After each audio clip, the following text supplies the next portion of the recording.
Hey Fight fans, I'm Sarah Davis and you're watching Fight News Now Extra. We're taking you into the weekend with the hottest headlines coming out of the MMA world, and we'll also hear what our MMA panel has to say about them. Here we go.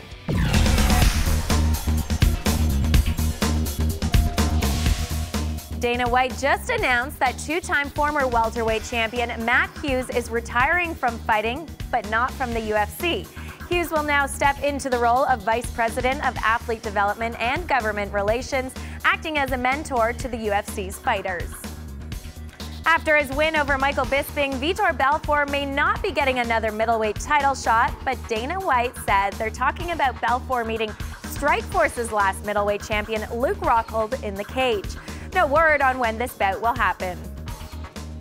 And at the UFC 158 presser in Montreal this week, Dana White got to talking about the ongoing debate about steroids and drug use by the fighters in the UFC. Check out what he had to say. When I talk to the media and stuff, sometimes they're like, well, what are you going to do about steroids? And what are you going to do about this? And what are you going to do about that? I've got 475 guys under contract that live all over the world. I'm not your father. We're regulated by the government. The government comes in and regulates us. If you do steroids, if you smoke weed, if you do any other banned substance, you're gonna get caught, you're gonna get fined, and you're gonna lose the ability to make a living for a year. And those are the latest newsmakers going into the weekend. Let's take it over to our panel. And guys, Dana White always saying it like it is, but do you think some fighters slip through the cracks when it comes to testing for steroids? I think in any sports in today's culture, I mean, it's really a game of cat and mouse of how far the testers can catch the people that are trying to basically hide what they can put in their body. There is no question that I think if you look at any organized sport at this point, guys are not stupid. They know the art of cycling and when they're going to be tested. And when you know the date that you're going to be tested, it really becomes an IQ test. Yeah, exactly. Not just that. These guys want to stay ahead of the game, so they also try to look at things that the UFC doesn't test for that do some of the same things. So I think we're talking about money, and when money's involved, people are willing to go to certain lengths to do what they have to do to succeed and get that cash. Yeah, and one thing is Dana White does make a great point. I mean, at least there's a penalty. At least there's a strong penalty. Losing, your career might be 8 or 9 years. If you lose a year of that, that's solid. If it gets too bad, maybe we'll see 2 years, maybe we'll see more. And when there's a big penalty, at some point, the risk-reward ratio is just not worth it. Let's chat about Bellator Thursday night, their second week on Spike TV. Last week, 938,000 viewers tuning in on Spike. This week, we saw Ben Askren improve to 11-0, dominating Karl Amasu over the course of 3 rounds, and then a doctor putting a stop to it after 3 rounds. John, Ben Askren at this point gets a lot of criticism, but this is someone that no one is able to solve, and I'm very much of the argument that for people that complain about him being on top and controlling him, well, get up. Get them off of you. The unfortunate thing is it just doesn't translate into a fan-friendly style. You go back and you look at Ben Askren's his entire career. This is what the model is. Just use that wrestling background to hold guys down. He never tries to improve his position. He doesn't look for submissions, and he doesn't do any damage except for this fight with Karl Amasu. This guy didn't look like the fighter that we've seen over his career. He tried to pass the guard. He inflicted so much damage on Karl Amasu with his elbows and his ground and pound. He looked phenomenal. He looked like a star that the Bellator organization will definitely get behind because he got the finish and looked good doing so. Yeah, and it's cool to see their stars succeeding. But when you look at what Ben Askren is doing and has been doing, maybe this is the prototype of how you make a wrestler a star.